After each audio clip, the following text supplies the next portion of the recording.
Rabbeinu une permission particulière. Vous savez que Rabbeinu, il a écrit d'autres livres que le Likutei Moharan et que le Sipurei Marasiot. Deux en particulier qui s'appellent, un qui s'appelle le Sefer HaGanuz, qui est un livre qui a été caché, c'est pour ça qu'on l'appelle comme ça, et un qui s'appelle un Sefer qui a été brûlé. Donc il a écrit deux livres plus grands dans leur dévoilement que le Likutei Moharan, mais que le ciel, que Akadosh Baruch Hu, le ciel n'a pas permis de dévoiler. La lumière était tellement intense qu'en haut, on n'a pas permis que se dévoile cette lumière-là. Mais on a Baruch Hashem, ce que Rabbeinu a dit clairement, qui est l'un des plus grands enseignements qu'il a laissé dans ce monde, ça s'appelle les contes.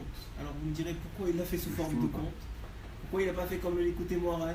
Que le Likutei Moharan, c'est quand même des enseignements qui sont des enseignements de Torah, basés sur des versets de Torah, simplement parce qu'il a dit comme ça. Il a dit, puisque il arrivera une génération, ce sera tellement difficile d'ouvrir un livre de Torah, ils ne pourront pas dire que de lire un conte, ce sera difficile. Ou d'écouter un conte, ce sera difficile. Qu'est-ce qu'il a fait? Il a prévu, bien dormir ici, il a prévu le médicament avant la maladie. Il a dit, puisque ce sera difficile d'ouvrir un livre de Torah, moi je vais faire des contes. Et il a dit, les goïms, ils ont fait des contes pour endormir leurs enfants. Et moi je vais faire des contes pour réveiller les juifs. Pour réveiller l'âme des juifs. Et d'ailleurs, c'est écrit par exemple à propos du conte qu'on va aborder aujourd'hui, qui s'appelle le conte de la princesse perdue. Le Mea Vedat Bat Melech. Baruch haba, Baruch haba. Alors, ce conte-là de la princesse perdue, il a dit lui-même, et comme ça commence le conte, que dedans est cachée une telle vérité d'Akadosh Baruch Hu, dedans est cachée une telle vérité d'Akadosh Baruch Hu, que sans même que vous vous en rendiez compte, cette Torah-là qui est contenue dans le conte, elle est tellement grande, elle est tellement puissante, que vous lisez le conte, et ça va vous donner des envies de faire tchouva. Ça va vous donner des envies de revenir vers Akadosh Baruch Hu. Parce que cette Torah-là, ce médicament-là, il est tellement grand, il est tellement puissant, de la même façon, comme j'avais dit un jour, quand quelqu'un est malade, qu'est-ce qu'on fait? On lui donne des médicaments. Si par exemple il a une infection, on lui donne des antibiotiques. N'est-ce pas? On lui donne des antibiotiques. Mais maintenant, si l'infection est trop répandue, qu'est-ce qu'on fait? On l'envoie à l'urgence, on lui donne une dose intraveineuse. Il a besoin d'une dose intraveineuse. La Torah qui est contenue dans les contes de Rabbi Nachman, c'est inimaginable qu'est-ce qu'elle contient, c'est infini. Maintenant, c'est sûr que il faut comprendre quelque chose. Aujourd'hui, lorsque je vous ai dit qu'on a Bezrat Hashem, on va commencer probablement Bezrat Hashem avec Bessiatia d'Ishmaïa à commencer à commenter, à expliquer un petit peu, en tout cas à gratter la surface des contes de Rabbeinu,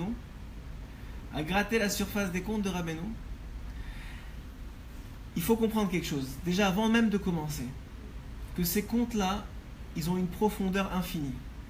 Et que par conséquent, tout ce qu'on va pouvoir gratter ou dévoiler, ce n'est que la surface de ce qui peut être vraiment dévoilé, et même de la kavana, de l'intention profonde que Rabbeinu a voulu donner à ces contes-là.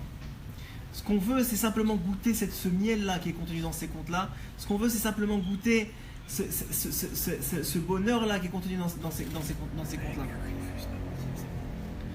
Et alors, on se retrouve, ça va? Vous êtes tous... Parce que je vois qu'il y a des... C'est la guerre. Oh, la guerre du son. Oh, alors, simplement pour vous dire que ce qu'on va dévoiler, c'est juste une infime partie de ce que vous pouvez dévoiler. Plus que ça, c'est tellement profond. Vous savez, Baruch Hashem, ici, il y a des gens qui ont étudié la Gemara. N'est-ce pas là-dedans? Baruch Hashem. Alors, vous savez que dans la Gemara, on a au centre la Gemara, c'est-à-dire ce que les Tanaïm, avec la Mishnah et les Amoraïm ont apporté au monde, ce qu'ils ont écrit, c'est la Torah orale. Et venu après ça, un homme. On devrait plutôt l'appeler un ange, parce qu'il est tellement grand, il s'appelle Rashi. Rashi, il est venu, qu'est-ce qu'il a vu? Il a vu un jour un père qui enseignait à son fils et qui était en train de se tromper dans son enseignement. Son fils avait 5 ans. Il a dit, je peux pas supporter de voir un père qui malheureusement n'a pas le niveau de Torah qu'il faut et qui va maintenant transmettre à son fils des enseignements qui sont erronés de la Torah. Donc qu'est-ce qu'il a fait? Il a dit, je vais écrire un pirouche. Je vais écrire un pirouche. Une seconde. Est-ce que tu as appuyé? Attends. Ah, non. On a raté le début. Tu prendras le... C'est pas grave. Alors, donc je vais écrire un pirouche. Et ce pirouche-là, je vous dis, ce cours-là, il est extraordinaire. Je vous dis, c'est pas moi. Les contes, c'est quelque chose de très fort. Et vous allez avoir énormément d'Etserara dans ce cours-là. Je m'y attendais. Je savais qu'il allait en avoir. Et c'est pas grave. Mais je vous dis, ce qui est contenu dans ces contes-là, c'est de la bombe atomique de Torah. C'est de la puissance nucléaire. C'est ça qui est contenu ici. Maintenant, ce que je suis en train de vous dire ici, ce que j'étais en train de vous dire, c'est que Rashi est venu et a apporté. Rabbi nous dit c'est le frère de la Torah. Sans lui, aujourd'hui, on ne peut rien étudier. Alors, il y en a qui disent que parce qu'on a le niveau des enfants de 5 ans d'il y a 300 ans, il y en a qui disent simplement que Rashi avait Ruach HaKodesh. Et comme il avait Ruach HaKodesh, il avait l'Esprit Saint. Donc lui, il a dévoilé une Torah qui, comme la Torah, est adaptée pour l'enfant de 5 ans comme pour Rav Yosef. La même Torah, les mêmes mots, l'enfant de 5 ans il l'étudie et Rav Yosef l'étudie. Et tous les grands, les tzadikim qui ont donné une Torah de ce niveau-là, elle s'étudie comme ça. Que ce soit un enfant de 5 ans qui lise un conte, ou que ce soit un Mekoubal qui trouve le remède de la Kabbalah dans ce conte-là, les deux vont kiffer. Mais ils vont trouver leur compte dans ce conte. Et la même chose, quand vous étudiez la Torah, et que vous prenez une page de Gemara, vous allez étudier, vous allez voir dans la Gemara, vous allez comprendre la Gemara selon Rashi. C'est la première étape. C'est-à-dire la compréhension de Rashi. Maintenant, une fois que vous avez bien compris, c'est clair dans votre tête, vous passez de l'autre côté de la page. Rashi, c'est l'intérieur de la page. Il y a de l'autre côté de la page Tosfot. Tosfot, c'est les petits-fils de Rashi qui sont venus expliquer la Gemara et surtout venus apporter des points qui, selon eux, d'ailleurs Tosfot, c'est un groupe de personnes, c'est des petits-enfants de Rashi, donc, et ces Tosfot-là se sont étendus sur plusieurs années. C'est pas juste en quelques années que ça a été créé, ce pirouche-là, cette explication-là. Et quand Tosfot est venu et a dévoilé ce pirouche-là, quand il est venu et ça a donné ça, quand vous commencez maintenant à lire Tosfot, avec les questions qu'il a sur Rashi, vous voyez la Gemara, qui a les mêmes mots maintenant dessus, mais c'est pas la même Gemara. C'est pas la même du tout. C'est comme si vous lisiez une nouvelle Gemara, une nouvelle page de Gemara, parce que le point de vue est tellement différent que tout s'enchaîne de façon complètement différente. Et tout ce que tu avais compris avant, tu avais l'impression que tu n'as rien compris. Et les deux sont vrais. Alors, aujourd'hui, lorsqu'on va commencer ce shiur-là, déjà, le shiur du Sipurim Maasiot, que Bezrat Hashem, en parallèle avec celui du Likutei Moharan, on va essayer d'aborder, puisqu'on a eu beaucoup de demandes par rapport à ça. Il faut déjà, avant même de commencer cette étude-là, qui n'est pas censée être une étude en tant que telle, il faut comprendre que Béhémet, c'est tellement profond qu'il faut aller chercher le maximum qu'on peut, mais savoir qu'il y en a encore beaucoup derrière. Et que si vous voyez, et je vais vous en apporter des pirouches qui sont contradictoires, des explications qui sont contradictoires en fonction du même conte, et je vais moi-même le faire pour vous, il ne faut pas vous heurter à ça. Il faut que vous compreniez qu'au contraire, ça vous montre la grandeur et la profondeur du conte. Ok? Ça c'était l'introduction. Mais on va continuer Bezrat Hashem, d'accord? Donc voilà, le premier conte, il commence comme ça. Est-ce que vous avez des questions? Bon, on y va. Ana ve'amar. Rabbeinu, il a déclaré, il a dit Baderer si parti marase chez kol mi she'aya shomea haya lo hilrur tshuva. J'ai pas dans un chemin, en chemin, ça veut dire j'ai presque pas fait attention entre guillemets, il dit comme ça. En chemin comme ça, qu'est-ce que j'ai fait? J'ai raconté une histoire. En chemin, ça vient aussi un autre remède. Ça veut dire que lui, il l'a fait en chemin, mais que ça veut dire aussi que ces contes-là, ils viennent toucher les chemins de tous les juifs du monde. depuis sa venue dans ce monde-là jusqu'à la venue de Mashiach, chacun on est dans un chemin différent. Et chacun dans notre chemin, on peut être touché par ce conte-là. Shekol Mishaya Shomea Hayalo Hirur Tshuva. Tout celui qui va l'écouter, il aura sans s'en rendre compte. C'est d'ailleurs un très grand conseil que je vous donne, c'est que si vous avez des amis ou de la famille qui est très très loin de la Torah, de leur offrir les contes. Et qu'ils les lisent, mais que vous leur dites rien, juste c'est des contes, c'est des histoires. Qu'est-ce que tu as à perdre de lire une histoire? Et il dit ici, je vous garantis, que celui qui le lit, ça va réveiller quelque chose en lui qui va lui faire tchouva. Et on va voir quoi, on va essayer de comprendre quoi dans ce conte-là. D'accord? Alors comme ça commence le conte. Maase bemelech echad shehayu lo shisha banim uvat achat. Il y avait un roi, Maasé. Vous voyez comment il commence? On dit on est vraiment dans un conte. Il était une fois. Il était une fois, c'est Maasé. Il y avait une histoire comme ça. Il était une fois.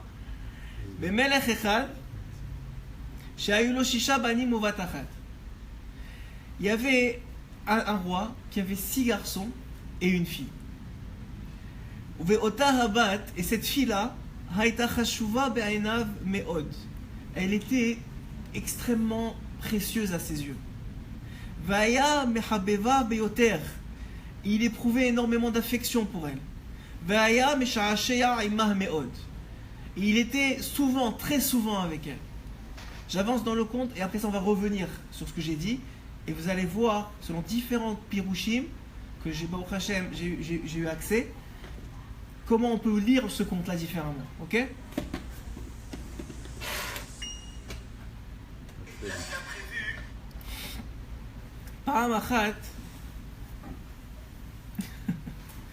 פעם אחת היה מתוועד עמה ביחד באיזה יום ונעשה ברוגז עליה ונקחה מפיו דיבור שאלו טוב ייקח אותה. Alors il y avait une fois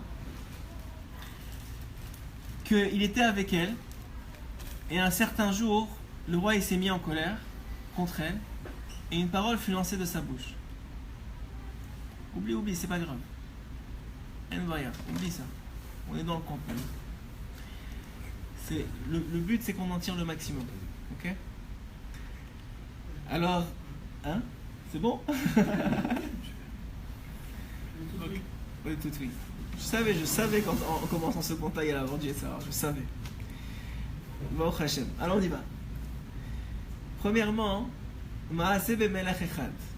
Il y avait un Maasé, une histoire d'un melech echad. Misé un melech. C'est qui ce roi? Vous savez que de façon générale, que ce soit Rabbeinu, de façon générale, Rabbi Nachman et dans la Torah, on sait qu'il y a un roi. Le roi des rois, Melech Malchei Melachim. Ce roi-là, c'est HaKadosh Baruch Hu, Birvodo U'atzmo. C'est Hachem lui-même. Ce roi-là, Shehayu lo shisha banim uvat achat. Il avait 6 garçons et une fille. C'est qui ces 6 garçons et c'est qui cette fille? C'est Sphirot et Malchut, non? Alors, une des explications, c'est de dire que il y avait, vous savez qu'il y a dans ce qu'on appelle les Sphirot, c'est-à-dire les mondes, ok? Il y a les mondes, les 7 mondes qui sont inférieurs, qu'on appelle les Sphirot. Ces Sphirot-là, ils ont des noms. Chesed, la bonté, Vora, le Din, etc. etc. En vérité, ces mondes-là, c'est des forces d'Akadosh Baruch Hu. C'est des forces d'Akadosh Baruch Hu qui sont dévoilées dans le monde. Hachem, il est impossible de le connaître. C'est impossible de savoir c'est qui. C'est impossible de toucher c'est qui. Mais il nous a fait ce chesed-là, gamour, cette bonté-là, de quoi? Il a fait cette bonté-là de nous donner une anhaga de lui, de nous donner une compréhension de lui. Comment? À travers ses comportements. À travers ses comportements. Donc, quand on appelle la sphira de chesed, la sphira de bonté, c'est une sphira qui est là parce que Hachem se comporte comme ça. C'est une force qu'il a mis dans le monde qui lui appartient. Maintenant, c'est écrit qu'un homme, il est créé à l'image, t'écoutes Hachem, il est créé à l'image d'Hachem. Donc en vérité, un homme, lui aussi, il a ses sphirotes en lui. Il a ces forces-là en lui. Hachem, il lui a donné ces forces-là. Ces forces qui sont dans le monde, elles sont aussi en lui. Puisque c'est écrit dans la Gemara qu'un homme, c'est olam katan, c'est un petit monde. Qu'est-ce que ça veut dire? Ça veut dire que chacun d'entre nous, on a une carte génétique spirituelle. Que cette carte génétique spirituelle-là, elle est composée différemment en fonction de qui on est. En fonction de qui on est, on a un certain pourcentage de chesed, un certain pourcentage de bonté, un certain pourcentage de rigueur, un certain pourcentage de tiferet, de splendeur, un certain pourcentage de tout ce qui existe. On a ce pourcentage-là en nous. Mais vous voyez, par exemple, que dans la Torah, c'est écrit que Avraham Avinu, c'était Ish Chesed. C'était un homme de Chesed. Il avait probablement 99,9% de Chesed en lui. Mais quand il est venu pour faire la Akedat Yitzhak, quand Hachem lui a dit maintenant c'est le temps de sacrifier ton fils, qu'est-ce qui s'est passé? Il a utilisé du din, il a utilisé de la rigueur. D'où elle vient cette rigueur-là? D'où elle vient? Rachel, d'où elle vient cette rigueur-là? Elle vient de lui. Maintenant, de là, on apprend quelque chose d'extraordinaire.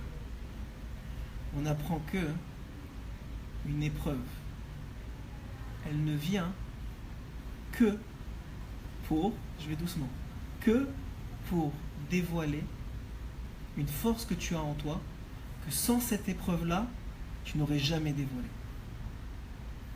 Il y a une force qui s'appelle le din chez Avraham Avinu, qu'il a caché toute sa vie, qui peut-être il n'était même pas conscient qu'il l'avait. Est venu Hachem et lui a dit maintenant c'est le moment de sacrifier ton fils. Lorsqu'il a fait ça, il a exposé au grand jour, et à lui-même surtout, qu'en lui il y avait du din et du bon din, du din au service d'Akadosh Baruch.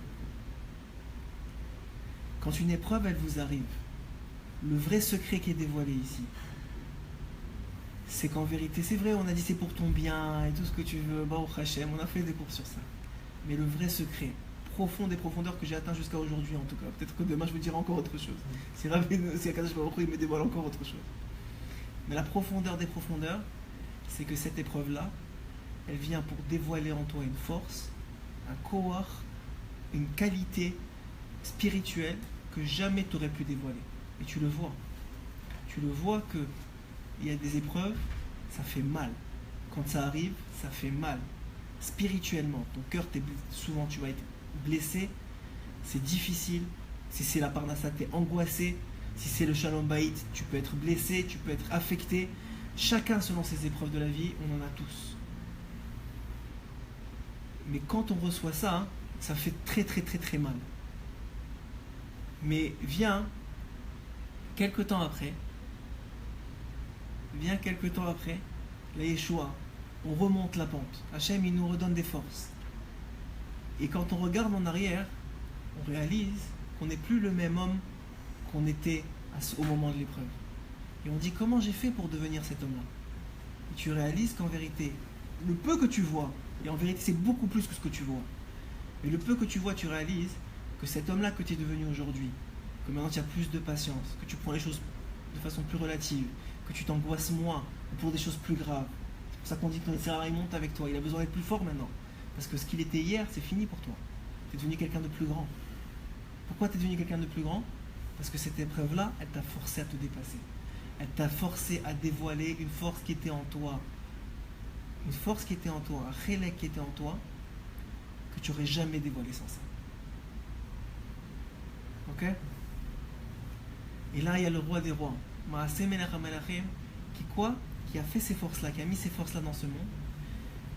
Et puis, il y a la petite dernière, la fille. C'est qui cette fille-là? C'est la Malchut. La Malchut, c'est la dernière sphira, c'est le dernier monde, c'est le monde qui est notre connecté à nous. C'est la sphira féminine, c'est pour ça qu'elle s'appelait une fille. C'est la sphira féminine, c'est le monde féminin, parce qu'il reçoit de tout. Vous savez qu'une femme, pour donner un enfant, elle reçoit. Une femme, elle est réceptrice normalement. Elle est créée comme ça, pour recevoir. La Malchut, c'est féminin. Elle reçoit de tous les mondes, pour pouvoir donner vie à ce monde-ci. Donc la Malchut, maintenant, elle vient de donner vie à quelque chose, à ce monde-ci. Mais elle a reçu. C'est la fille d'Akadosh Baruch Hu. Maintenant, la Malchut, c'est pas seulement ça. La Malchut, dans la Kabbalah, on va pas faire de Kabbalah en profondeur. Je vais vous donner juste des principes que beaucoup connaissent déjà. La Malchut, c'est aussi beaucoup d'autres choses qui sont connectées ensemble, qui sont un même lien. C'est écrit que c'est 6 garçons et une fille, c'est aussi les 6 jours de la semaine et le Shabbat. Parce que le Shabbat, c'est la Malchut. C'est écrit aussi que ces 6 fils et cette fille, c'est aussi les 6 traités de Mishnah, qui sont la Torah. La Torah orale, je vous l'ai dit, je vous le répète, c'est la Torah du juif. Et c'est quoi cette fille-là? C'est la Tfila. La Tfila, c'est la fille chérie d'Akadosh Baruch Hu. Les fils, c'est la Torah. Il faut être, tu sais, c'est l'homme qui est chayav d'étudier. Mais d'où on apprend la Tfila? De Chana. C'est une femme. On apprend de elle. Même nous qui prions, nous hommes qui prions, d'où on apprend ça? De Chana. C'est une femme. Plus encore, vous savez que excusez-moi, que Léa, elle a eu 6 fils et une fille, Dina. Et comme ça, je pourrais vous donner un périple de ce que ça veut dire, ces 6 fils et une fille. Et en fonction de chaque explication que je vous donne, le conte, il va avoir rien à voir avec l'autre explication. Rien. Et on va faire cet exercice-là ensemble. Vous allez faire de la Gemara dans les contes. Bienvenue dans le monde de Rabbi Nachman. Alors il dit comme ça. Il dit simplement, on commence comme ça. Donc vous avez compris, on va prendre le plus simple, qui est en vérité collèle de tous les autres. Comprendre que les 6 sphirotes, les 6 forces, qui sont finalement, qui se déversent, qui descendent dans la Malchut, c'est aussi le Shabbat, c'est aussi la Tfila. Et on a dit dans le côté Moran Zayin, la Tfila, c'est la Emouna, c'est la même chose. La Tfila, c'est le Emet, c'est la même chose. La Tfila, c'est les Nissim, c'est la même chose. Ça, on repart dans l'écoute des Moran Zayin. Je ne vais pas rentrer dans ça maintenant. Ok? Tout est connecté.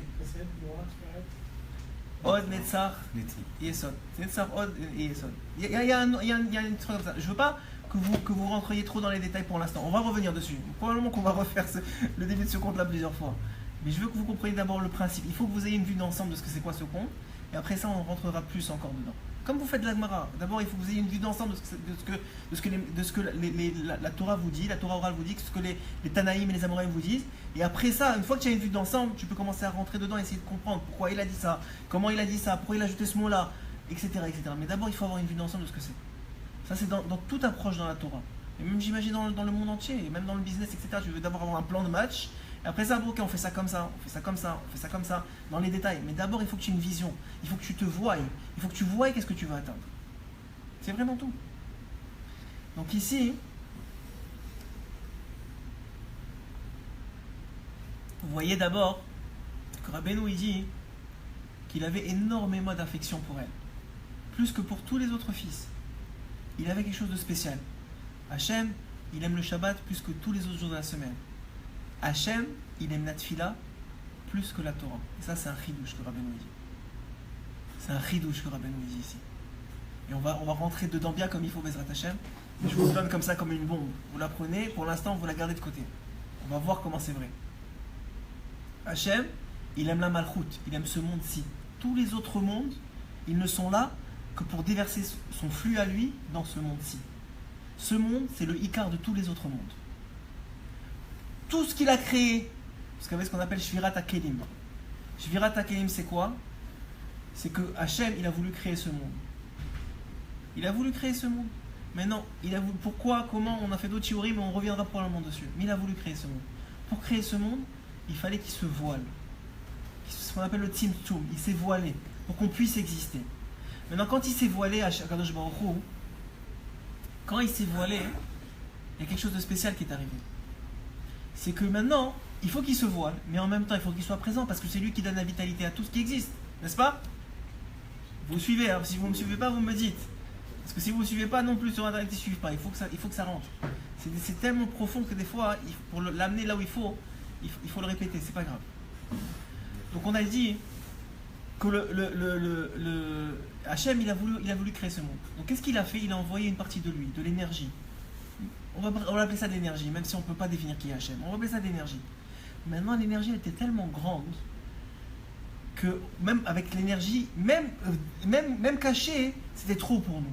On n'aurait pas pu exister. Comme on pourrait dire les machals, le soleil, s'il était une petite pas trop proche ou une petite pas trop loin, soit la terre serait brûlée, soit elle serait gelée. Il fallait qu'il soit au bon niveau. Donc Hachem, qu'est-ce qu'il a fait? Il a mis des écrans, ce qu'on appelle des kélim. Il a mis des écrans, des réceptacles, qui au moment où il a envoyé cette énergie-là pour créer le monde, ils se sont cassés. Et en se cassant, ils ont ralenti l'énergie, ils ont absorbé de l'énergie. Ils ont absorbé de l'énergie pour que le résiduel de cette énergie, ce soit notre monde, et que ce résiduel-là soit exactement ce qu'il faut pour qu'il existe. Et que nous, on existe avec. Alors, donc là, ça c'est la création du monde. Vous voyez que le conte, il remonte depuis la création du monde, depuis ce que Rabbeinu il a vu au moment avant même que la création elle a existé. Donc ça c'était ce que Kadosh Baruch Hu a fait. Il a laissé un résiduel. Maintenant c'est Shvirat HaKelim. Hachem, il n'aime pas que ce soit cassé. Il faut le réparer. Il faut que quelqu'un s'en occupe. Il faut que quelqu'un répare ces mondes-là. Il faut que quelqu'un répare ces cassures-là.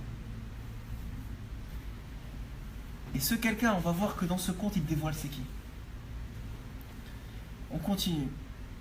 Il y avait un jour, Paramachat, Aya mitvaed, Eimah beyachad, be'ezeyom, ve'naasa, be'rogez aleha, ve'nizreka mipiv dibour. Une fois, il était avec elle. Cette fille-là qu'il adorait, qu'il aimait beaucoup. Et un certain jour, le roi se mit en colère contre elle. Maintenant, il s'est mis en colère. Rabbeinu ne dit pas pourquoi. On va voir pourquoi il ne dit pas pourquoi. Il s'est mis en colère contre elle. Venizreka mipiv dibour. Et une parole lui est sortie. Qu'est-ce qui lui est sorti? Chez l'otov ikachotar. Que le pas bon t'emporte. Il l'a maudit. Il a maudit cette fille-là. Vous voyez comment c'est chachouv. Qu'est-ce qu'on sort de notre bouche? Parce que vous allez voir ce qui va se passer. La nuit, elle est rentrée dans sa chambre. Et le matin, on ne la retrouvait plus. Premièrement, on a un moussar à pipchat. Faites attention à ce que vous dites. Faites attention à ce que vous dites. Vous créez des anges à chaque parole. Vous n'êtes pas des goïms. Vous avez un pouvoir dans la bouche. À Kol Yaakov.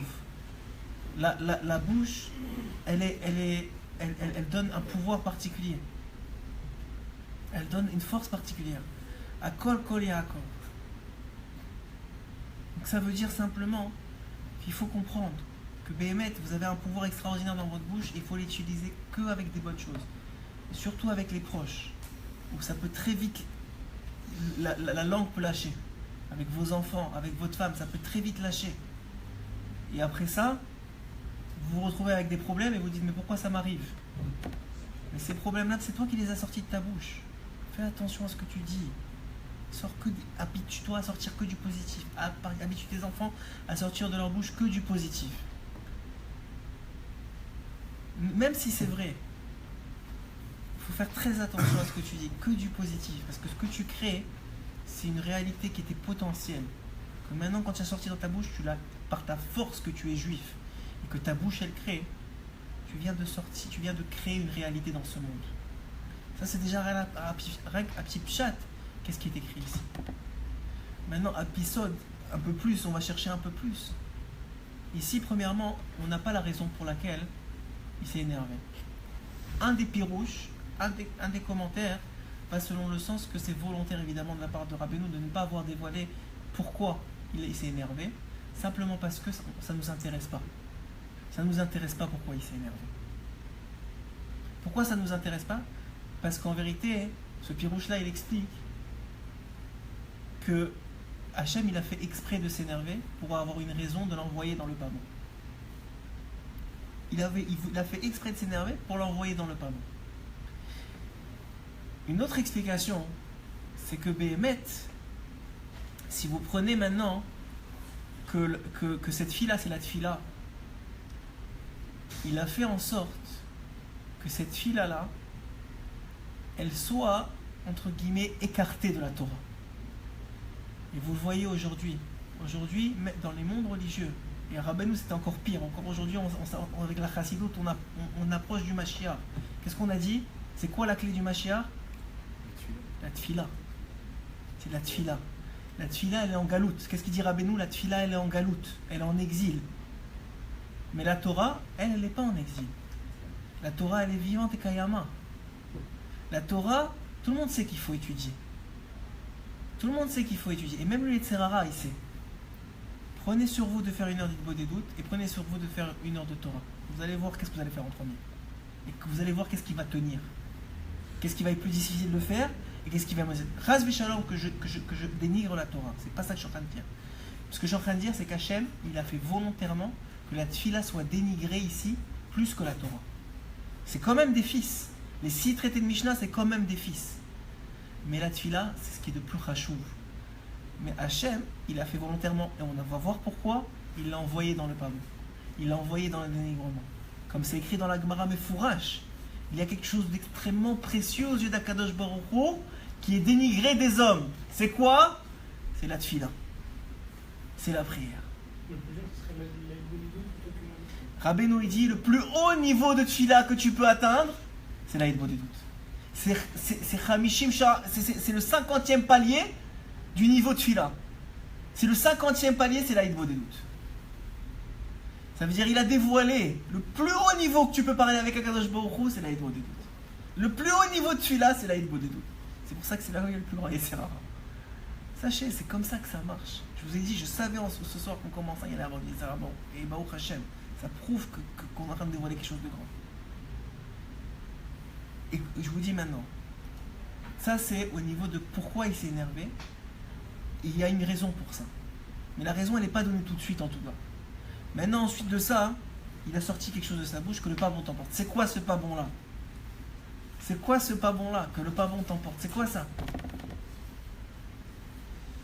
C'est quoi ce pas bon là?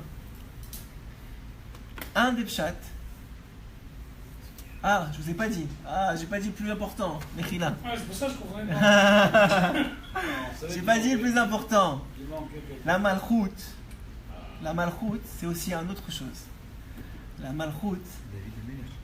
Non, la malchoute, c'est la shrina. Et la shrina, c'est toutes les âmes d'Israël. C'est toutes les âmes d'Israël. Donc cette fille-là, c'est en vérité l'âme kolélet, l'âme qui rassemble toutes les âmes d'Israël. C'est quoi cette âme-là? C'est l'âme d'Adam Arishon. C'est écrit, hein? Oui, mais ça veut dire, Rava, elle vient d'Adam Arishon, c'est une même âme. Mais c'est écrit que quoi? Que toutes les âmes d'Israël font partie d'Adam Arishon. Plus que ça, c'est écrit qu'au moment qu'il a voulu fauter, vous savez qu'on ne fait pas tous partie de la même partie d'âme. Aujourd'hui, c'est écrit qu'on fait partie de quoi? Du talon du Mashiach. On fait partie des âmes du talon du Mashiach et du talon d'Adam Arishon. Pourquoi? Je vous donne des 2 raisons pourquoi on fait partie du talon d'Adam Arishon. 1, parce que le talon, c'est ce qu'il y a de plus fragile. Quand vous tapez le tendon d'Achille, tout s'écroule. Il a beau être gibor, tout ce que tu veux, l'histoire connue, il a beau être fort, il a beau être musclé, ce que vous voulez, tu casses le tendon d'Achille, il s'écroule comme un petit bébé qui ne peut plus marcher. Ça, c'est la raison 1 pourquoi les générations de la venue du Mashiach sont celles du talon. 2, c'est aussi celles qui sont les plus importantes. Pourquoi? Parce que c'est elles qui supportent tout le reste du corps. C'est elles qui supportent tout le reste du corps, qui prennent le poids de tout le reste du corps. Maintenant, quand Adam Arishon il a fauté, écoutez bien, quand Adam Arishon il a fauté, il avait des parties d'âme dans son sechel, qui faisait partie de sa tête, de sa chokma, de sa compréhension, de son intelligence, on va dire. Et le Hari Akadosh il dévoile qu'au moment où quelqu'un il faute, et à plus forte raison la première faute, on revient toujours à la faute originelle qui s'appelle celle de Adam Arishon. Au moment où un homme il faute, son âme, qui est une partie d'Hachem, elle est tellement dégoûtée, elle veut tellement pas qu'il faute, qu'elle veut s'enlever de lui. Elle explose en lui. Elle explose mamache en lui. Maintenant, avant même qu'il pense à la faute, il y a des âmes de son sechel, de sa chokhma, qui n'ont pas supporté l'idée de la faute et qui l'ont quitté. Ces âmes-là, nous dit le Ari Akadosh, c'est les âmes des tzadikim qui ont été réparties dans les différentes générations. C'est les âmes des tzadikim akdoshim qui ont été réparties dans les différentes générations. Et ces âmes-là, elles nous supportent parce qu'elles n'ont pas été touchées par la faute. Elles sont capables d'atteindre des niveaux extraordinaires parce qu'elles n'ont pas été touchées par la faute. Maintenant, il y a tout le reste des âmes qui restaient dans l'Adam Arishon, eux, ils ont été touchés par la faute. Et non seulement ils ont été touchés par la faute, mais il y en a certains qui ont explosé, qui ont quitté le corps d'Adam Arishon. C'est pour ça qu'Adam Arishon, il est passé d'un habit de lumière à un habit commun. Il est passé d'une grande taille à une petite taille. Pourquoi? Parce que sa neshama ne correspondait plus à qui il était. Il avait une neshama plus petite, puisqu'il a perdu des parties de neshama. Maintenant, où est-ce que ces parties de neshama sont parties? Où est-ce que ces parties de neshama sont parties? Ces parties de neshama sont parties dans ce qu'on appelle la klipa, l'écorce du mal, l'écorce des forces du mal. Ces neshamot-là sont parties là-bas. Maintenant, ces neshamot-là, c'est vrai qu'elles sont parties là-bas. Elles sont en prise, certaines jusqu'à aujourd'hui, dans les forces du mal, dans l'écorce du mal. La preuve en est la chose suivante. C'est rapporté par un des pirouges, une des explications qui rapporte ce Inyan-là, que cette fille-là, c'est toutes les neshamot d'Israël, que vous voyez dans la Torah elle-même. D'ailleurs, le Rav Ferrarez, un jour, il l'a expliqué comme ça. Dans la Torah elle-même, vous voyez ce principe-là. Vous voyez que lorsque les neshamot pures et fortes, dans des environnements forts et purs, comme celle de Yitzhak Avinu, qui a été élevée par Abraham Avinu, celle de Yitzhak Avinu, qui est pure de lui-même, qui est un korban ola, un korban pur, ce korban-là, cette force-là, il a cette force-là. Et maintenant, lui, quand on veut le marier, qu'est-ce qu'on fait? Abraham, il a devant lui Eliezer, son serviteur. Eliezer, il a une fille qui a été élevée par Abraham. Elle a été élevée dans la maison d'Abraham. Eliezer, qu'est-ce qu'il pense? Il dit à Abraham, ma fille, elle est parfaite pour ton fils. Qu'est-ce qu'il dit Abraham? C'est pas ça le plan d'Hachem.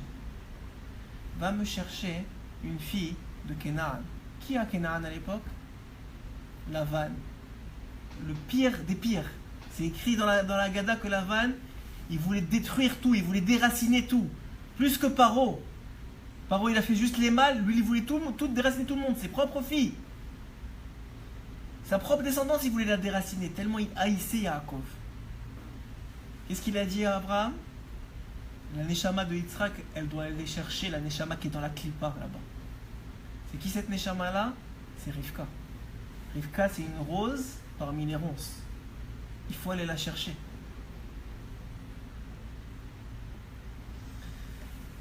Viens, on passe encore un peu après. Yaakov, tiens bon, ça va aller. Yaakov, il devait se marier lui aussi. Lui, il est né encore dans une avira de Gdusha, de Tahara. Qu'est-ce qu'il a fait? Il est bémet né dans une avira de Gdusha de Tahara. Chez qui? Chez Yitzhak, son père. Il a vécu, il a étudié la Torah, Baruch Hashem, en tout cas les premières années de sa vie. Est arrivé le moment de se marier. Qu'est-ce qu'il a fait? Lui aussi, il devait aller chercher.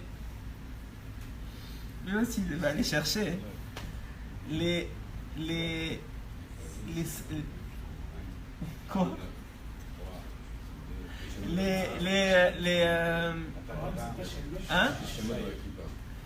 Les choses dans la clipa. La retraite, elle est sauvée. Les choses dans la clipa. Les neshamot dans la clipa. Et qu'est-ce qu'il a fait Yaakov? Il est parti chercher qui? Vous voyez, même dans les élections, le Yetzirah, il s'attrape. C'est incroyable. Mais je vous dis, c'est fort ce qu'on est en train de dire. Pas parce que moi je le dis, chas v'shalom, parce que ce qu'il est en train de dire ici, c'est une bombe. Et alors, il dit comme ça. Excuse-moi, Abraham, c'est pas c'est la femme qui a été cherchée justement pour son fils Israël. Oui, c'est ça que j'ai dit, dans la clipa de Lavan. De l'autre, Non, non, il est parti chez Lavan, c'était la sœur de Lavan, Rivka. Rivka, c'est la sœur de Lavan. Maintenant, Yaakov est venu chercher qui? Lui aussi, il est parti dans la clipa de Lavan. Il est parti chercher les filles de Lavan. Il est parti chercher Rachel et Léa, les deux. Et leurs servantes. Tout ce qui appartenait à Lavan, il l'a récupéré. Tout ce qui était dans la clipa de Betoch à Lavan, que Lavan, on sait que c'est une clipa. Le Zohar Kadosh dit c'est une clipa, c'est une écorce.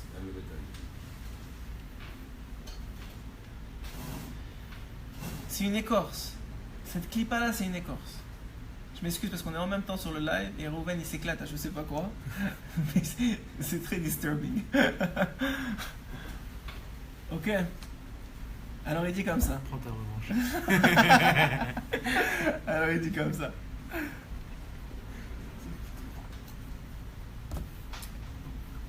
Il dit comme ça. Il dit simplement que, encore une fois, Yaakov, il est venu chercher dans la clipa. Viens, on descend un peu. Après Yaakov, Yosef. Yosef, lui-même, il descend dans la clipa. Lui-même, il descend en Égypte. Et je l'ai déjà expliqué dans un shiur. Toute la raison pourquoi les Juifs sont descendus en Égypte, c'est pour aller chercher les étincelles divines coincées dans la clipa. Donc lui-même, il descend en Égypte. Il souffre ce qu'il doit souffrir. Il devient un vice-roi. Maintenant, il doit se marier.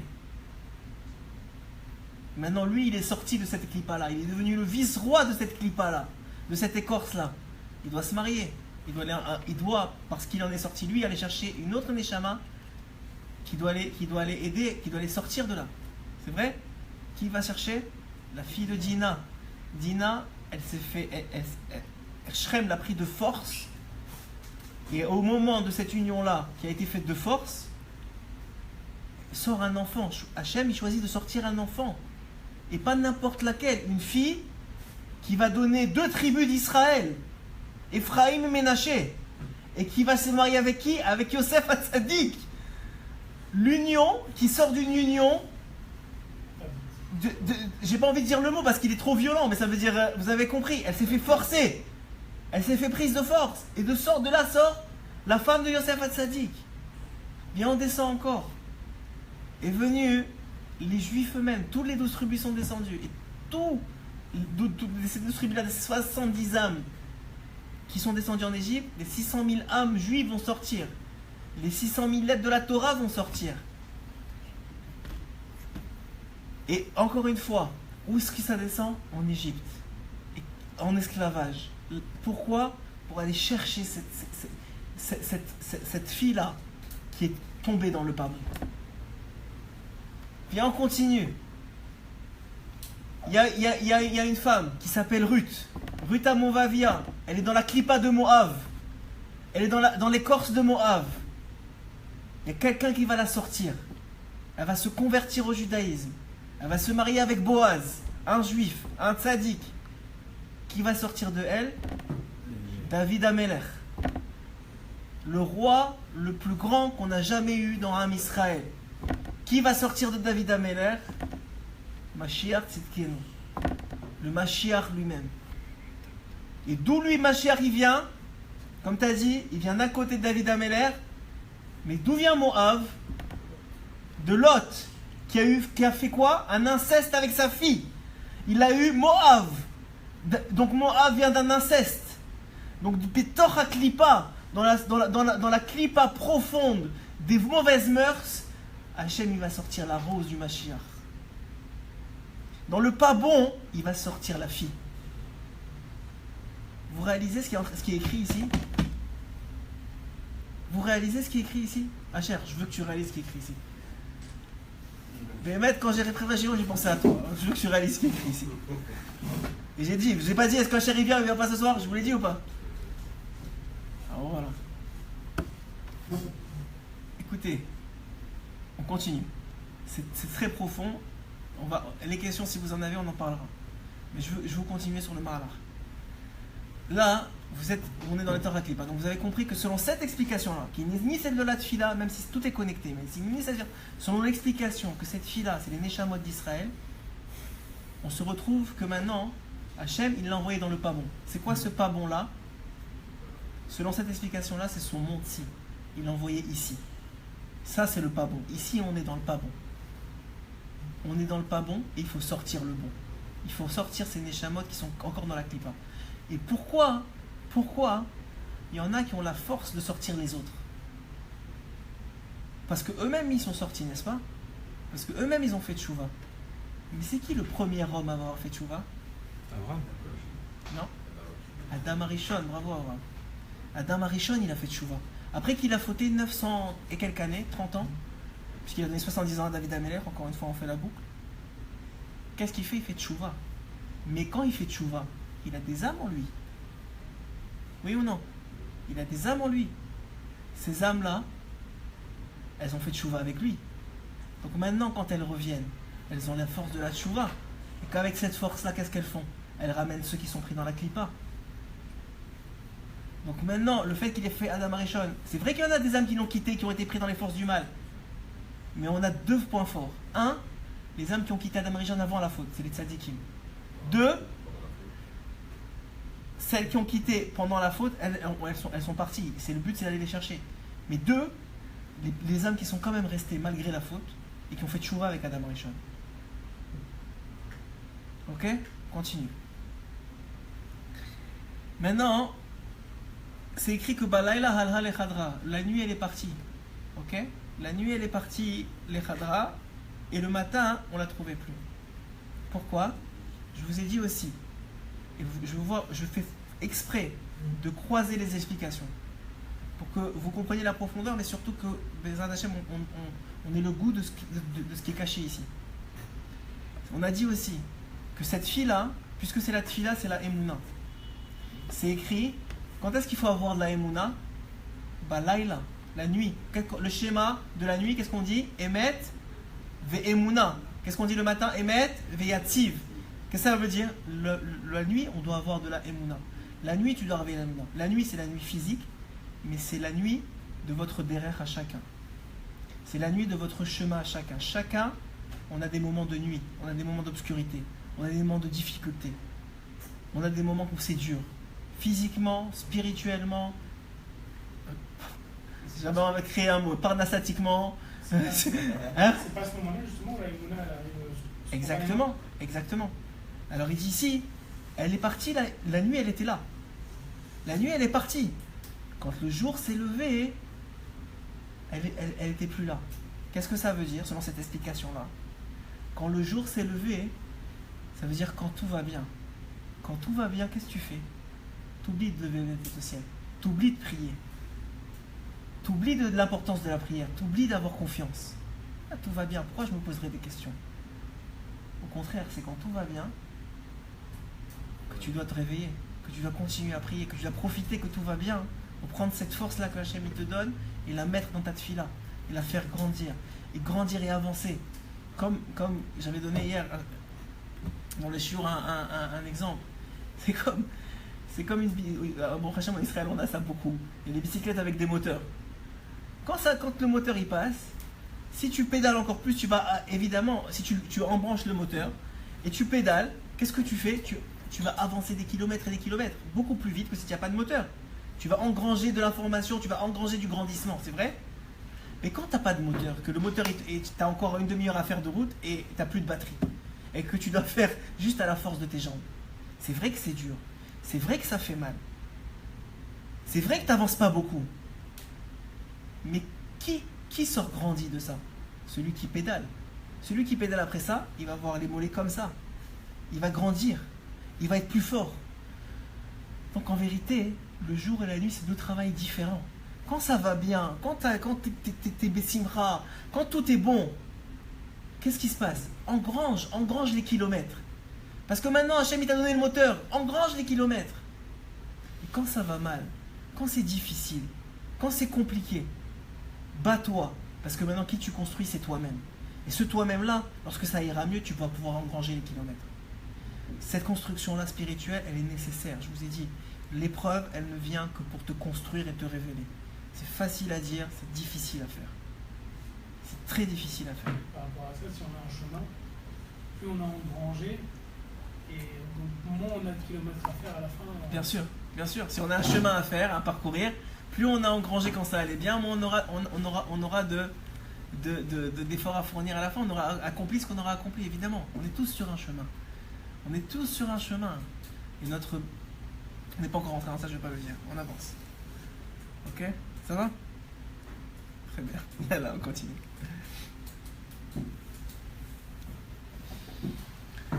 Ok, alors maintenant... Vehaya aviha metzaer meod. Et maintenant que la fille, on ne la retrouvait plus, le père, qui est donc le Meler, qui est donc Akadosh Baruch Hu, ça, tout le monde est unanime que c'est Akadosh Baruch Hu. Je d'abord chez moi, il est allé chez mon arabe.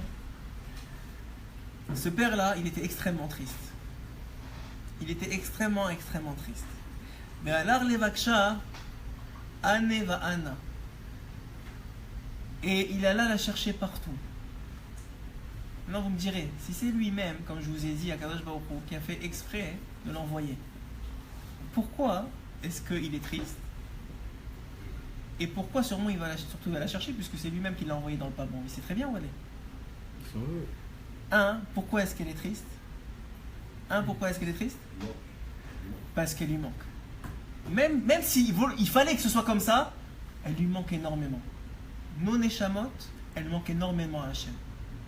Chacun d'entre nous, il manque énormément à Kadosh Baruch Hu. La Neshama qu'il nous a donnée, elle manque énormément. C'est ce qui est écrit dans les mots ici. Ok? Mais pas seulement. Donc, ça te manque énormément. Mais pourquoi, puisque tu sais où elle est, pourquoi tu la cherches partout comme si tu ne savais pas où elle était? Voilà pourquoi. La prochaine phrase, elle arrive. Ahmad Hasheni la Malchut. Est venu le second du roi.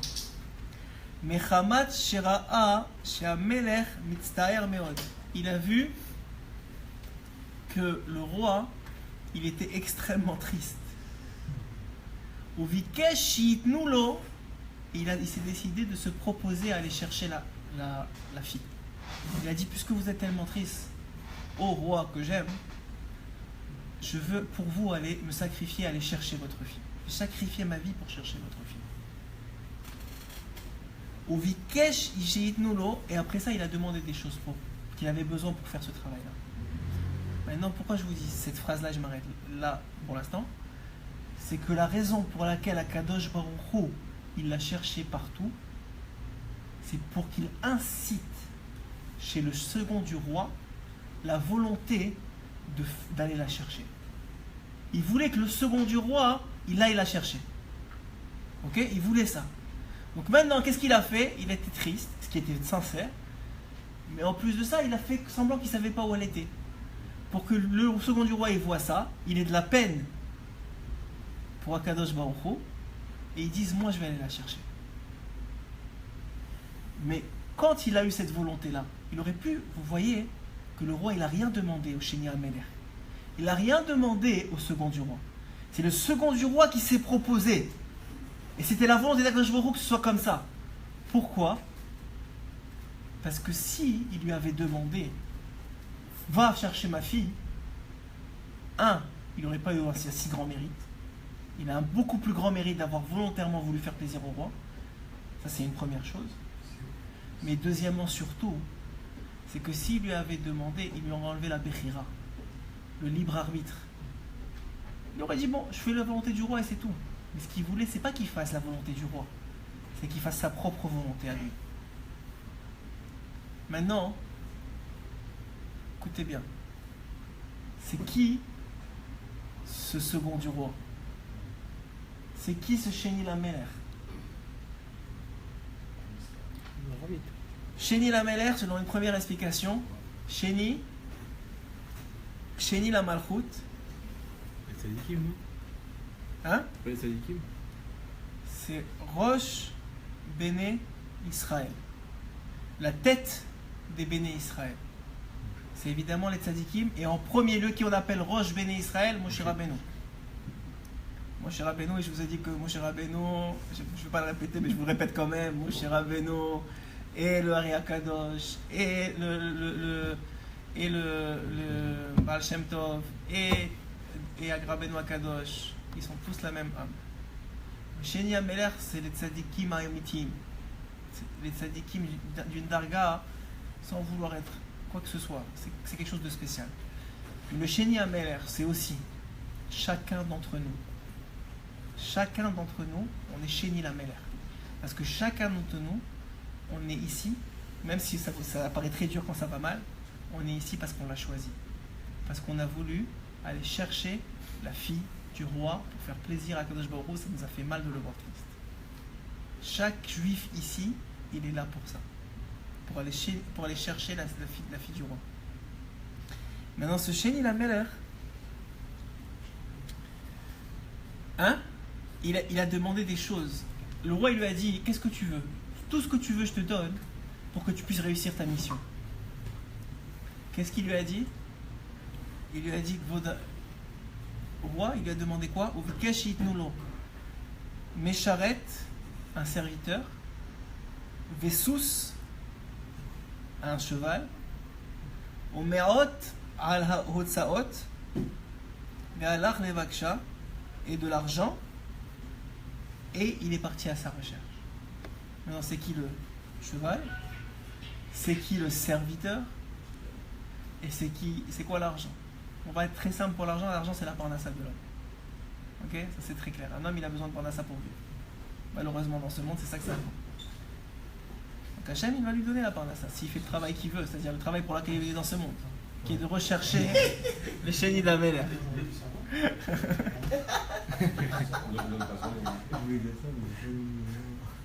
Qui est de rechercher le Sheni Ameler. Ok, donc il a donné de l'argent.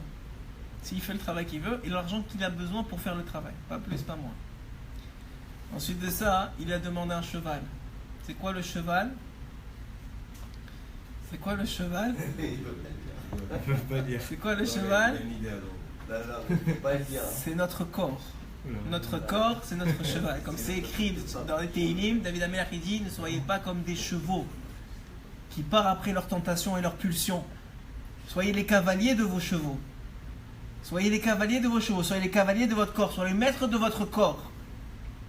Ok? Ça, c'est notre corps. C'est qui le serviteur? Hein? Libre arbitre. Non. Non. Le serviteur, c'est le Yetzerara. Le serviteur, c'est le Yetzerara, le Koach HaMedami. Vous me direz, mais tu rigoles là. Tu vas me dire que le Yetzerara, c'est mon serviteur. Je vais vous expliquer. Que sans le Yetzerara, vous n'avez aucun mérite. Vous n'avez aucun mérite. Le Yetzerara, il est là, ce qu'on appelle le Koach HaMedami, pour te faire voir de l'illusion. Il est là pour te faire croire que Béhémet, il est là pour te faire croire que tout ce que tu vois, tout l'inverser. Tu sais, la vie, c'est être riche. La vie, c'est rechercher les plaisirs. La vie, c'est ça. La vie, c'est ça. Tout ce qu'il ne faut pas croire que la vie, c'est. Tout ce que, dans le monde de vérité, quand tu vas arriver à 120 ans, on va te dire, mais qu'est-ce que tu as fait? Tout ça, c'est son rôle à lui. Pourquoi? Parce que pour avoir du mérite de trouver, il faut avoir ce Yetzerara. Mais surtout, parce que le Sheni Ameler, le second du roi, il n'aurait jamais trouvé la fille du roi, et on va le voir, sans son Yetzerara. En vérité, c'est son vrai serviteur parce qu'il va l'utiliser de la même façon que jamais vous auriez dévoilé, j'ai dit au début du shiur, jamais vous auriez dévoilé votre potentiel sans l'épreuve. De la même façon, jamais vous allez trouver le Sheni Ameler, vous allez trouver la Bat Meler, la fille du roi, sans votre etc. Maintenant, il faut comprendre. Si on reprend ce qu'on a dit, hein? Ouais, je voulais te dire, est-ce que tu peux reprendre? Donc, si on reprend ce qu'on a dit, parce que c'est très très très profond, je sais, on va revenir dessus au fur et à mesure qu'on va avancer dans ces problématiques de Hashem.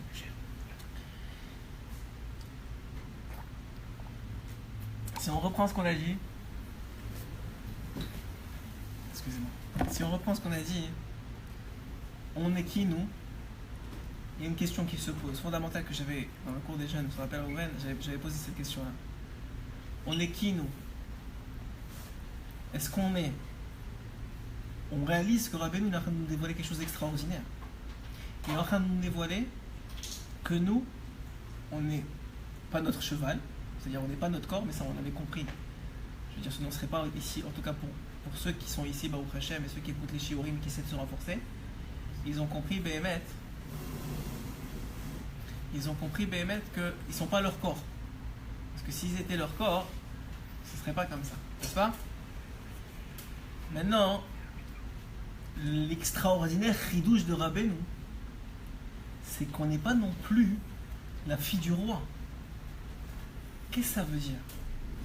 On n'est pas non plus notre Neshama. Ça veut dire quoi? C'est un homme, tu lui dis tu es qui? Ah, moi je suis le fils du roi, je suis ma Neshama, c'est ça moi. C'est-à-dire ceux qui sont en tout cas dans la Torah, qu'est-ce qu'ils croient? Ils croient, c'est sûr on n'est pas le corps.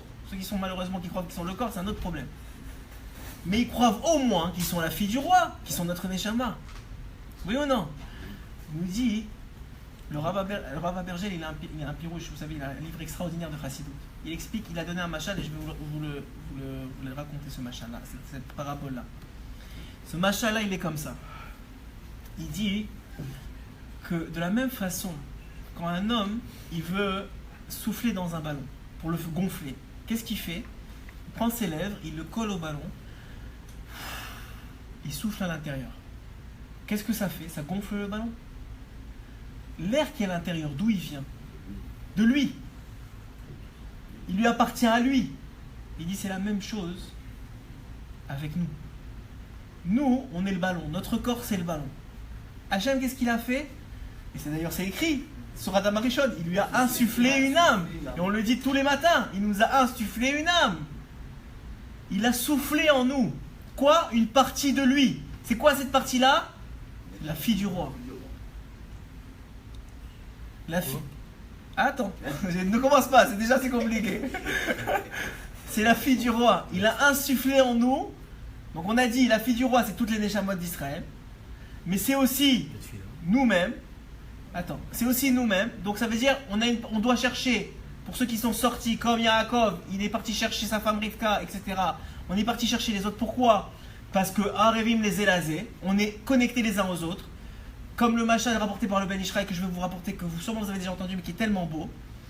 Puis il y a maintenant un groupe de juifs qui ont dit pour Pessah, on va faire une croisière. On va partir en croisière cachère, les piscines pour les hommes, les piscines pour les femmes, tout bien, tout cachère, tout nickel, tout beau. Maintenant, ils n'ont pas fait attention. Il y a un qui, malheureusement, il n'est pas très bien dans sa tête, il est rentré dans... Il s'est faufilé, il est rentré dans le bateau. Mais cette personne-là, elle a payé son billet, elle a payé sa cabine, elle a tout fait comme ils font.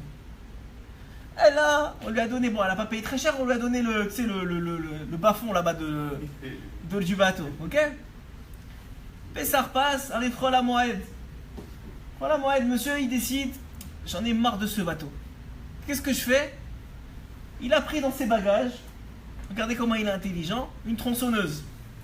Il vient, il commence à faire dans sa chambre, dans le truc de sa chambre. Les voisins entendent ça, ils disent oh, qu'est-ce qui se passe? Taper, il répond pas. Taper, il répond pas. Ils vont chercher l'équipage, ils vont chercher le capitaine, ils vont chercher le tzaddik. Il vient, il tape, il répond pas. Qu'est-ce qu'il fait le capitaine? Qu'est-ce qu'il leur donne? Prenez quelque chose, une hache, quelque chose, défoncez la porte, rentrez. Arrêtez-le, qu'est-ce qu'il est en train de faire? Qu'est-ce qu'il fait maintenant? Il casse la porte, il défonce la porte. Qu'est-ce qu'il fait ce monsieur-là, qui est dans son endroit? Qu'est-ce qu'il fait? Il leur dit, mais vous êtes fous, j'ai payé ici. Vous n'avez pas le droit, c'est de la violation de vie privée. Vous n'avez pas le droit d'être là. Qu'est-ce qu'il dit? Qu'est-ce qu'il leur dit? Il leur dit, vous n'avez pas le droit d'être là. Il leur dit, mais vous... Et alors, il lui dit, mais vous rigolez, c'est nous que vous traitez de fous, mais c'est vous le fou. Vous ne réalisez pas quand vous faites un trou dans votre cabine. C'est tout le monde, vous et tout le monde qui va couler. Ben Ishraï, c'est la même chose pour les juifs. Ne crois pas que maintenant, si tu es un bon juif dans la Torah et à la synagogue, que tu peux, chas v'shalom, cracher, ou même que tu peux délaisser une âme juive qui est prise dans la clipa. Parce que tu vas descendre plus profond qu'elle. Tu as le devoir de la sortir de la clipa, c'est ton rôle. Si toi t'en es sorti, c'est Hachem, il a décidé que toi t'en es sorti. Ou en tout cas, parce que personne n'est sorti complètement, mais qui en est sorti un petit peu, ce que tu as atteint, t'es chayav, t'es obligé de sortir les autres. T'es obligé. Donc Hachem, celui qui vient, qui comprend ça, c'est pour ça qu'on est tellement content de pouvoir transmettre. C'est pour ça que Hachem, il a permis qu'Internet, un truc aussi qui apporte autant de Toum'a, il puisse exister pour qu'on aille chercher ces neshamot-là qui, Béhémet, sont prises dans la clipa. Avec tout le respect qu'on doit à chaque neshama juive. Et à nous-mêmes, on est pris dans la clipa, chacun à son niveau. Donc maintenant, c'est vrai pour le mauvais, mais c'est vrai pour le bon.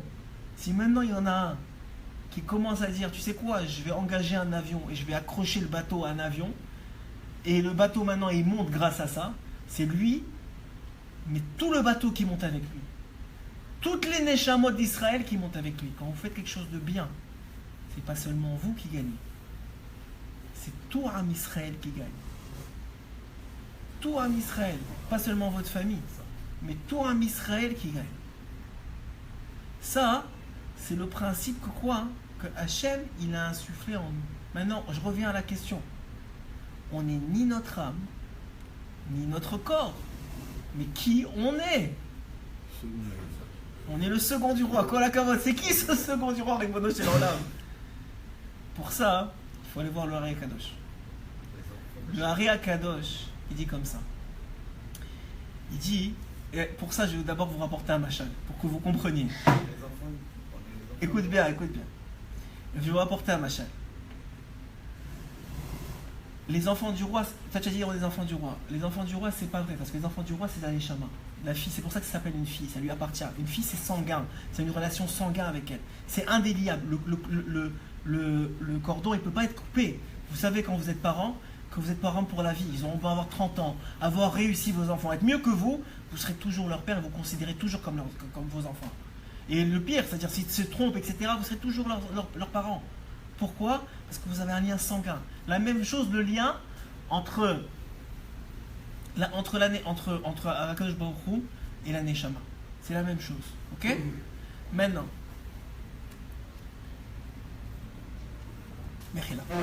Maintenant.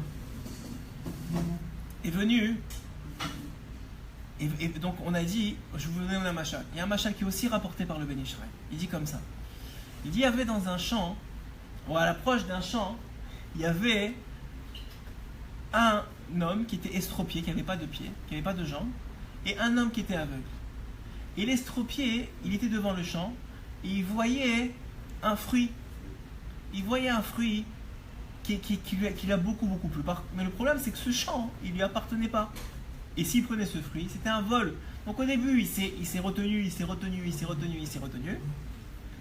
Mais après, il a dit, bon, bah écoute, si c'est comme ça, je ne peux plus me retenir. Mon Yetzirara, il m'a attrapé. Il a dit, je veux ce fruit-là. Mais il a dit, comment je vais faire? Je suis estropié, j'ai pas de jambes. Et il s'est rappelé que dans le même endroit, le même entourage, il y a un aveugle. Alors il est parti voir l'aveugle, il a dit, écoute, tu sais, viens. Il a commencé à essayer de le convaincre. Viens, on va aller chercher ce fruit-là. Alors l'aveugle, au début, il a dit non. Il a dit, mais de toute façon, t'es stupide. Toi, t'es estropié, tu peux pas marcher, et moi, je le vois pas. Qu'est-ce que tu veux qu'on fasse ensemble? Alors il a dit quoi? Moi, j'ai planifié un plan. Regarde ce qu'on va faire. Tu vas me mettre sur tes épaules. Toi, tu vas marcher. Et moi, je vais te guider. Moi, je vois, je vais te guider. Et comme ça, ils ont fait. Il l'a mis sur ses épaules. Il a avancé. Et quoi? Ils sont partis chercher ce fruit. Évidemment, Hachem, il laisse personne impuni. Au moment où ils sont partis chercher ce fruit, arrive le gardien avec son fusil. il veut les tirer. Alors, il arrive comme ça. Très vite, qu'est-ce qu'il fait? L'estropié, il dit vite, lâche-moi. Alors l'aveugle, il le jette par terre. Arrive à ce moment-là le gardien, il lui dit, mais vous avez volé un fruit? Il dit, non, il est tombé, on n'a rien volé. Il lui dit, de toute façon, comment tu veux qu'on voit? Regarde-nous. Moi, je suis estropié, lui, il est aveugle. Qu'est-ce qu'il fait le gardien? Il prend cet estropié-là, il le met sur l'aveugle, il dit, voilà comment vous avez fait. Il dit le Ben Ishraï, c'est la même chose au moment de notre jugement en Olam Haba. va venir devant Akadosh Baruch Hu, la Neshama du juif, la Bat Meler qu'on a dit, la fille du roi. Elle va dire à Akadosh Baruch Hu, et elle va dire voilà ce que tu as fait dans ce monde. Elle va dire moi? Mais moi je peux pas bouger. Moi regarde-moi, moi, depuis que je suis sorti du corps, je suis très bien, je suis revenu chez toi. Moi je t'adore papa. Pourquoi tu me dis moi je veux pas? Je dis ah ok, alors c'est qui? Il dit c'est lui là, c'est le corps. Je dis ah le corps, très bien. Amène le corps, on va le juger. Il amène le corps dit moi? Mais regarde, depuis que la Neshama elle m'a quitté, je suis allongé, je peux rien faire. Il dit ah c'est comme ça, vous voulez essayer de m'avoir? Il prend la Neshama, il la met dans le corps, il prend la Neshama, il la met dans le corps, et qu'est-ce qu'il fait? Il les juge ensemble. En vérité, il ne les juge pas ensemble. Parce que quand c'est écrit que, par exemple, on va il y a des gens qui vont au Gehinam, par exemple, ou qui vont au Gan Eden. Est-ce que vous croyez que c'est la Neshama qui va au Gehinam ou au Gan Eden? Jusque-là, on pensait que oui. Jusqu'à Rav Benou et le Kadosh le dévoile, on pensait que oui. Ce qu'il est en train de dire ici, c'est que la Neshama, c'est une partie d'Hachem. Dès qu'elle quitte ce monde, elle repart sur le Kisa Kavod. Elle ne passe même pas en jugement en vérité. Ce qui se passe en jugement, c'est le second du roi. Ce qui passe en jugement, ce qu'il appelle, je vais vous dire dans les mots du Hari Akadosh, le levouche. C'est l'habit de la Neshama. L'habit, attends, on va doucement. L'habit de la Neshama. L'habit de la Neshama, c'est la connexion entre le corps et l'âme. Il y a quelque chose qui s'appelle un levouche, un habit, qui en vérité fait la connexion, le chibou entre le corps et l'âme. C'est ce qu'on appelle l'habit de la Neshama. Cet habit-là, c'est lui qui est jugé. Cet habit-là, c'est nous. Cet habit-là, c'est le second du roi. Le cheval, c'est qui alors? Le cheval, c'est le corps. La fille du roi, c'est la Neshama. Le second du roi, c'est nous. Le second du roi, c'est ce levouche-là. C'est lui qui va être jugé, c'est nous qui allons être jugés. C'est qui? Très bien, je sais que tu étais là la dernière fois. Très très bien. Le second du roi, c'est nous. Qui on est, nous? Répondez chez l'homme, qui on est? Nous, nous dit Rabbeinu Akadosh, écoutez-moi, nous, on est notre Bechira, on est notre libre arbitre. Nous, on est notre volonté. Là où se trouve ta volonté, dit Rabbeinu, là tu es. Tu peux être à la synagogue et vouloir être à la plage, sache qu'en vérité tu es à la plage. Tu peux être... Alors comment ça fait que je suis à la synagogue? C'est Hachem, il a dit il y a des mérites. Dans le ciel il y a des mérites. Tu peux être chez toi, tu t'es pas réveillé, mais tu veux absolument être à la synagogue, tu regrettes, tu te sens mal, j'aurais voulu être à la synagogue, tu fais tchouva, sache que tu es à la synagogue. Alors ça ne veut pas dire que ça veut pas dire que il faut rester chez soi et dire je veux. C'est pas ça que ça veut dire, ne me comprenez pas mal. C'est qu'il y a un lien de volonté. La volonté c'est l'essence de qui on est. Maintenant cette volonté-là, on doit la travailler. Cette volonté-là, elle doit grandir. Cette volonté-là, et nous dire à Benou, la raison pour laquelle il y a des empêchements dans la Avodat Hashem, c'est seulement pour faire grandir ta volonté. Quand tu veux te lever et que tu n'y arrives pas, c'est seulement pour faire grandir ta volonté. Maintenant, nous, ce qu'on fait, c'est qu'on s'effondre. On dit, j'y arrive pas, ça y est, c'est fini, je suis nul. Mais non, mon grand, réveille-toi. Si tu n'y arrives pas, c'est justement parce qu'Hachem, il veut que tu veuilles plus. Parce que quand tu vas vouloir plus, tu vas atteindre plus. Et si tu veux vraiment, tu arriveras. Hachem, il va te le donner. Hachem, il veut que tu y arrives. Ok? Maintenant, il y a encore beaucoup à dire. Et Bezrat Hachem, on va avancer dans le Haïnyan. Mais il est déjà tard. Et je ne veux pas que ça ajoute. Il y a beaucoup à dire. On va revenir dessus. Et Bezrat Hachem, on fera Bezrat Hachem. Je ne sais pas si on va faire 2 shiurim, on va faire un peu d'écouter Moran une fois, on va voir. Mais je ne sais pas pourquoi, mais cette semaine, j'ai compris qu'on avait besoin de ça. Bezrat Hachem. Chazak ou Baro. Cours exceptionnel. Partagez au avec ses amis. Oui, c'est écrit dans la Gemara. Moi, en fin de compte, le gars là, il a fini son travail, ils sont le bateau là. Ah, hein? Non, il n'a pas fini, de couler, tout va bien. La prochaine fois.